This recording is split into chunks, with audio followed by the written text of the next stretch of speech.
Puji Tuhan. Jemaat yang dikasih Tuhan, pada hari ini kita akan mendengar firman Tuhan dengan tema kita, yaitu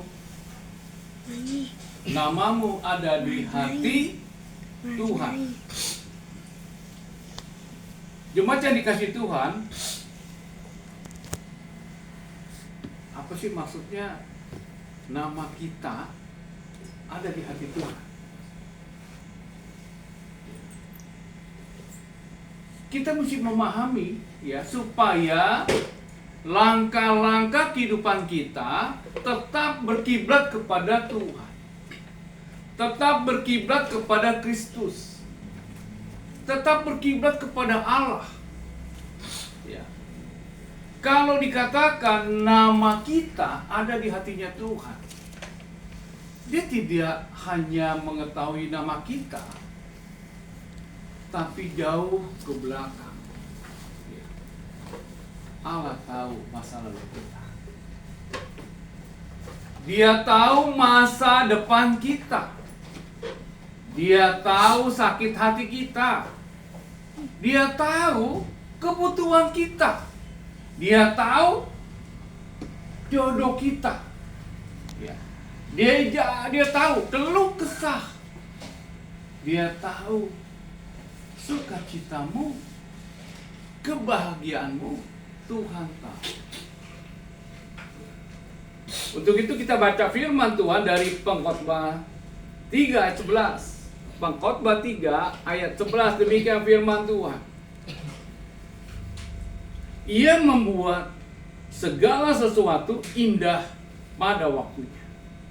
Bahkan Ia memberikan kekekalan dalam hati mereka. Tetapi manusia tidak dapat menyelami pekerjaan yang dilakukan Allah dari awal sampai akhir. Ayat 11. Ada 3 hal supaya kita dapat mengetahui ya, mengapa nama kita ini ada di hati Allah. Ya. Ini keren banget nih firman. Sehingga jangan lagi kita mandiri. Apa istilahnya, mandiri itu seperti tidak ada harapan, seperti tidak ada solusi. Jangan. 3 hal ini menyatakan bahwa kita dapat memahami, mengetahui bahwa nama kita pribadi lepas pribadi, termasuk anak-anak kita, ya, ada di hati Tuhan. Yang pertama adalah ingat, ya, Tuhan berkuasa atas kita. Tuhan berkuasa atas Rafli, ya, atas Melisa, atas Debbie, ya, pendeta. Betul toh? Amin. Debbie itu, Debbie Latul. Apa Deborah? Deborah. Oh Deborah. Iya. Deborah. Deborah Latul ada di hati Allah. Amin. Pak Jaja ada di hati Allah. Yang poin pertama supaya kita memahami dengan benar, ya, mengapa nama kita ada di hatinya Tuhan. Yang pertama adalah Allah berkuasa atas kita. Kalau Allah berkuasa atas kita, bukan berarti ya Allah membiarkan kita mendapatkan masalah. Ya. Allah membiarkan dalam kesusahan-kesusahan yang kita alami. Setiap peristiwa-peristiwa dalam kehidupan kita, mari kita kiblat kepada firman. Jangan dikit-dikit kiblatnya dosa. Dosa apa ya? Dosa apa ya? Sehingga Allah izinkan hal itu terjadi. Ya. Tetapi firman Tuhan apa kata? Pencobaan-pencobaan yang kita alami, ya, tidak akan pernah melebihi kekuatan kita. Saat kita dicobai, maka Allah yang luar biasa itu memberikan pertolongan kita, sehingga kita mampu keluar dari persoalan-persoalan yang kita hadapi. Ya. Dengan demikian, kalau Allah berkuasa atas kehidupan kita, maka ya, setiap persoalan yang kita hadapi, kita tetap bersyukur. Karena apa? Tuhan tahu. Ya. Tuhan tahu. Dan Dia tidak akan berlama-lama. Ya. Tapi kalau berlama-lama, ya, ini akibat kedegilan kita. Ya, sebagai contoh, saya sangat appreciate dengan bagaimana umat Israel keluar dari tanah Mesir menuju tanah Kanaan. Dia butuh 40 tahun. Ya. Dia harus lalui itu 40 tahun. Ya, nggak bisa di korting. Ya. Karena apa? Ini adalah kehendak Allah. Satu hal, walaupun dalam penghukuman umat Israel dalam perjalanan harus menempuh 40 tahun. Kita tahu, G aja pakai sepatu 1 tahun dia mesti ganti. Kenapa? Pertumbuhan, kaki makin besar, dia makin sempit, gak bisa dipakai lagi. Akhirnya mesti diganti. Bayangkan, Allah memberikan sepatu sampai dewasa, nggak perlu ganti-ganti. Ya. Inilah gunanya, Kapri, kita mesti memahami Allah kita, gitu loh. Shalom. Ya. Kalau kita tidak memahami Allah kita, maka kita akan cenderung mencari alternatif yang lain. Ya. Apa itu? Ujung-ujungnya adalah mencari orang apa? Mencari orang bodoh, bukan orang pintar. Mencari orang bodoh. Dan syaratnya mesti cari apa? Harus ada ayam hitam, ayam putih, ayam belang. Macam-macam persyaratannya. Ya. Tetapi kalau kita berhadapan dengan Allah, apa yang kita bawa? Yang kita bawa cuma apa? Ungkapan syukur. Ya. Ungkapan syukur ini penting. Ya. Jadi tema kita pada hari ini adalah, ya, nama kita ada di hati Allah.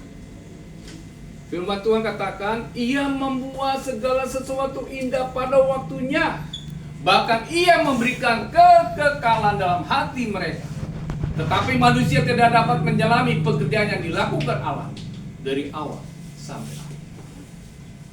Jadi poin yang pertama adalah bahwa Allah berkuasa atas kita. Kalau Allah berkuasa atas kita, mari kita manut, nurut, taat, patuh kepada pimpinan Allah. Ya. Allah memberikan representatif kepada orang tua. Orang tua inilah yang menyampaikan message Allah. Kalau orang tua dalam Tuhan. Ya. Poin yang kedua, bagaimana kita dapat mengetahui, memahami, ya, bahwa nama kita ada di hatinya Allah. Poin yang kedua adalah bahwa kita ini berharga di mata Tuhan. Ya. Kita ini berharga di mata Tuhan. Amen.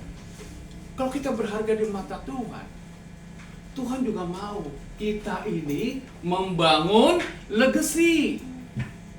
Ya. Rapi bisa bertanya, waduh, ini Papi bangun legacy gimana nih? Jadilah kau pendekar hukum yang baik, yang akan ditakuti. Kenapa? Hamba Tuhan, ya, pendekar hukum yang takut akan Tuhan, tercipta.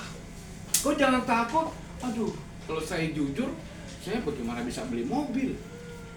Bagaimana saya bisa pakai cincin yang tengah-tengahnya ada berlian? Ya. Bagaimana saya bisa pakai jam tangan yang merek Rolex? Ya. Bukan Rolex. Rolex. Ya. Jadi kalau kita nih berharga di mata Tuhan, Tuhan akan mengawal dalam setiap perjalanan kehidupan kita. Semua sedikit cerita. Saya katakan kepada Pendeta Enos waktu saya datang ke Kementerian Desa Tertinggal, saya katakan begini, ini belum pernah sejarahnya nih kita bisa parkir di depan pintu. Ya. Baru kita ini aja security suruh pindah. Kementerian Perumahan. Kementerian Perumahan. Itu yang kedua. Ya. Jadi yang pertama itu desa tertinggal. Ya. Jadi saya ini surat yang ketiga nih, bayangkan surat yang ketiga yang kita sampaikan kepada Kementerian Desa Tertinggal. Sampai saya katakan, coba saya mau tahu ini surat ada di mana gitu loh. Jangan sampai mau baca dari bulan November, Januari. Ini sekarang saya datang lagi. Akhirnya saya bilang begini sama pendeta. Pendeta, coba hubungi dulu orang Papua. Karena orang Papua inilah yang minta tanah 2 hektar kepada yayasan. Bayangin tuh, minta tanah kepada yayasan. Sebetulnya saya adalah ketua yayasannya. Ya. Udah akhirnya, wah ditelepon, akhirnya apa? Kami dipanggil. Langsung naik ke lantai 5 oleh staf ahli menteri bidang anggaran. Jadi ini adalah proses, ya, proses. Kayaknya kita mau bangun Kabupaten Jayapura di Kampung Soaib, ya, kayaknya that's impossible. Ini yayasan, apalagi beta sih nggak ada duit. Ya, mau bangun mercusuar di Papua, sih bisa. Itu kata dunia. Ya, itu kata dunia. Tapi firman Tuhan katakan, ya, manusia tidak dapat menyelami pekerjaan yang dilakukan Allah dari awal sampai akhir.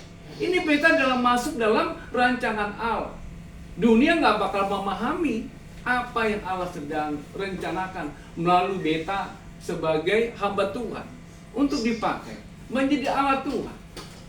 Ya, kalau yayasan ini berhasil membangun Kampung Soaib, ya, minimal tidak akan ada teriak-teriak merdeka, merdeka, sing, ya, jangan, ya, ini sudah ada pembangunan, ini sudah ada rencana pemerintah membangun supaya anak-anak kita pintar. Rencananya apa? Kita mau bangun rumah, kita mau bangun pertanian, kita mau bangun desa tertinggal untuk apa? Mempersiapkan tempat untuk balai pelatihan, ya, balai pendidikan, ya. Kita mau bangun alun-alun, ya. Beberapa lokasi balai pelatihan di sekitar Jakarta. Jalan, ya. Kita mau bangun juga perpustakaan, kita mau bangun juga rumah sakit, kita juga mau bangun rumah sejahtera, ya. Kita juga mau bangun GBIN Papua. Kalau Maitu bilang itu angan-angan aja. Ya memang semua itu kan dimulai dari Angan-angan. bukan omon-omon ini. Kan kita sudah melangkah, bukan omon-omon. Ya. Kalau kita ini berharga di mata Tuhan, maka siap-siap kita dipakai oleh Allah untuk melakukan sesuatu, sehingga dalam kita melakukan sesuatu terbangunlah legasi kita. Ya. Nanti legasi kita ini, legasi yayasan akan dikenal sebagai yayasan pendidikan karena dia bangun pendidikan, yayasan kesehatan karena dia bangun rumah sakit, ya, yayasan anak-anak karena dia peduli terhadap anak-anak. Tadi pagi kita bicara sama Pendeta Enos, saya bilang nanti kalau jadi kita bangun perpustakaan, setiap anak-anak yang datang sudah siap untuk makan apa?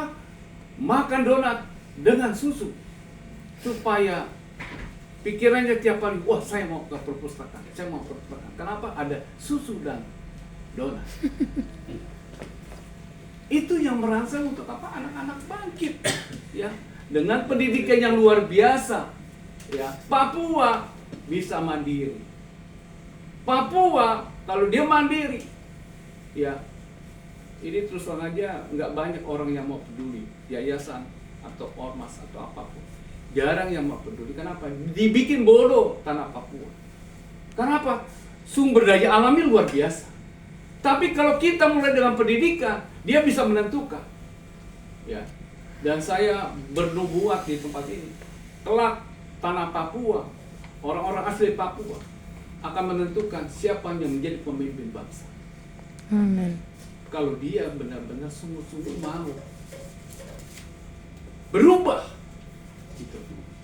Mau berubah. Poin yang ketiga adalah tetap miliki positive thinking, ya. Iya Rafli, berat loh untuk memiliki positive thinking, berpikir secara positif. Bayangin aja kita udah nyata nih, aduh, harapan akhirnya tertolak. Waktu kita tertolak, pikiran kita bisa gak tetap positif? Ya, bisa gak gitu?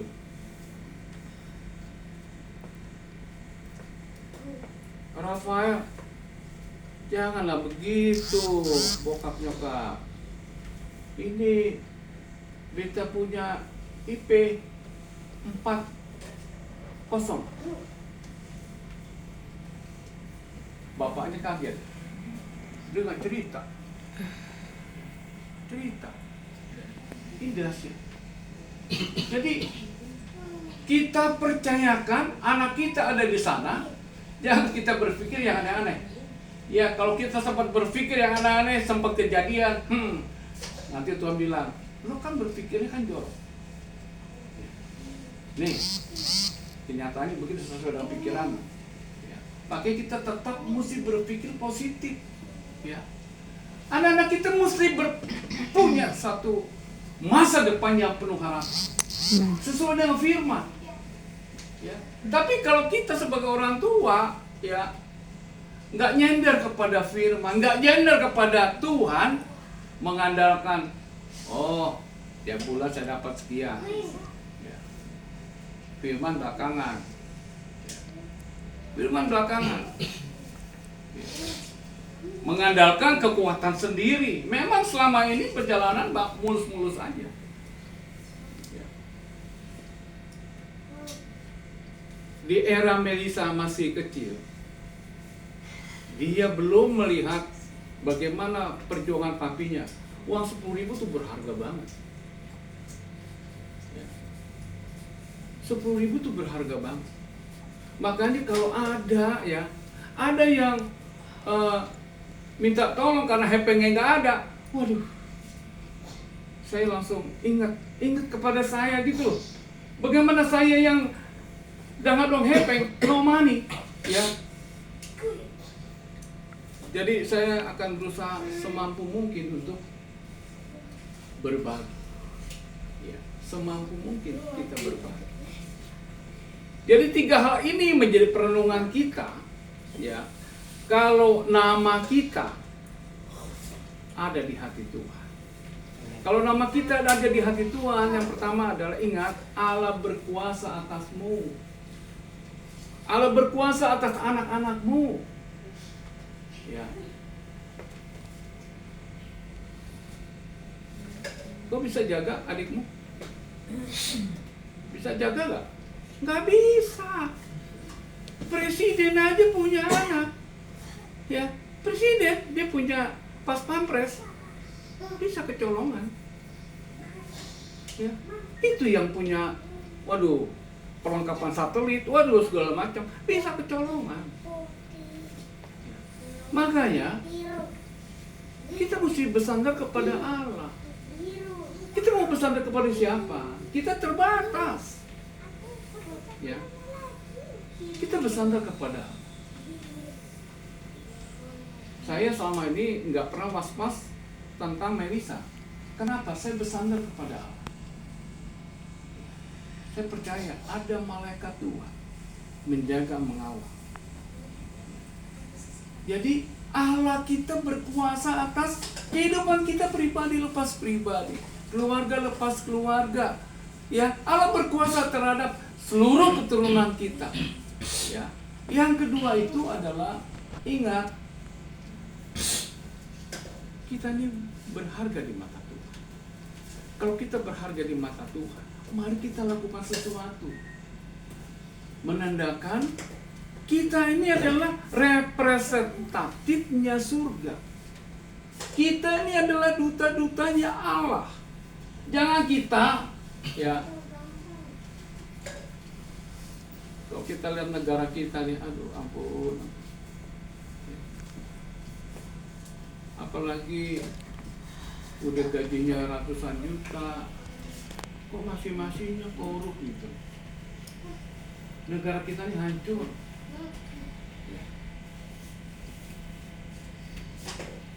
Apa ya?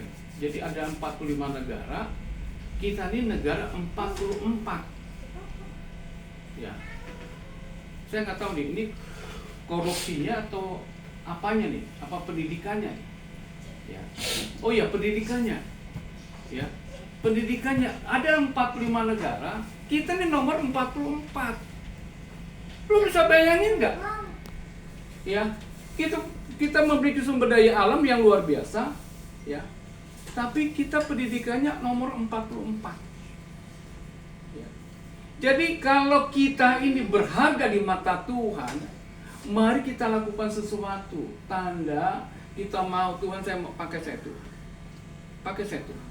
Untuk menyatakan kuasa-Mu. Ya. Kan kehadiran kita di dunia ini untuk menyatakan kerajaan Allah di muka bumi ini. Sehingga apa? Sehingga kelihatan kita ini berharga, kita dipakai Allah. Yang ketiga, tetap berpikir positif. Apapun kondisimu, tetap berpikir positif. Ada masa depan. Jangan kau dikit-dikit mengeluh.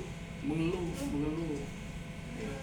Berbahagialah kalau kalian memiliki istri, ya, tidak ada keluh kesah.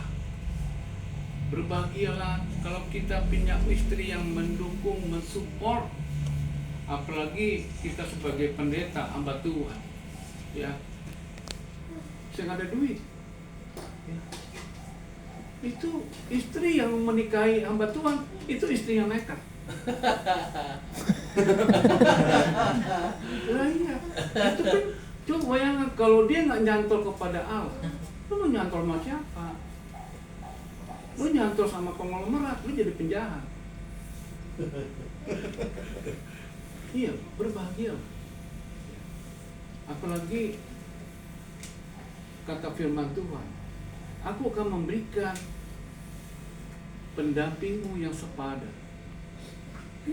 Jadi tergenapilah kalau kita memiliki istri-istri yang takut akan Tuhan. Amin. Untuk firman Tuhan. Mari kita berdoa. Gloria.